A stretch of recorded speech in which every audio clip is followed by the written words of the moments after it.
சாதம் சொல்லிட்டே வரோம். இதில் சர்க்கரை பொங்கல் சாதமும் இருக்குது அப்படின்றாங்க. பாசிப்பருப்பெல்லாம் வறுத்துட்டு அதில் உரலில் போட்டு இடிச்சிட்டு இல்லை மிக்சியில் லைட்டாக வைப்பரில் போட்டுட்டு அதில் தோல்லாம் நீக்கிட்டு அதை பச்சரிசி சாதத்தோடு சேர்த்து வெல்லத்தோடு சேர்த்து பொங்கி அதை சாப்பிடணும் அப்படின்னு சொல்கிறாங்க.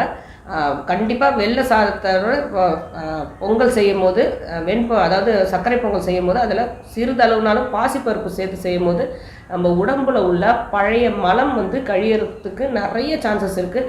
ஸோ பழைய மலம் களையணும். அதாவது நமக்கு எப்படியுமே அந்த மலப்பையில் எப்படி இருந்தாலும் பழைய மலம் ஒட்டிட்டு தான் இருக்கும். அதை ஃபுல் அண்ட் ஃபுல் க்ளீன் பண்ணணும் அப்படின்னா வறுத்த பாசிப்பருப்பு இதுக்கு ரொம்ப யூஸ்ஃபுல்லாக இருக்கும்.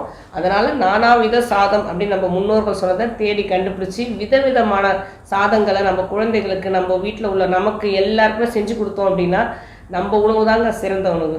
ஆரோக்கியமாக வாழ்வோம். வேறு எதை பற்றி பேசணும்னு நினச்சாலும் சரி, தாராளமாக கமெண்ட் பண்ணுங்கள். உங்களுக்கு எந்த நோயாக இருந்தாலும் சித்தா கேரை அணுகுங்க.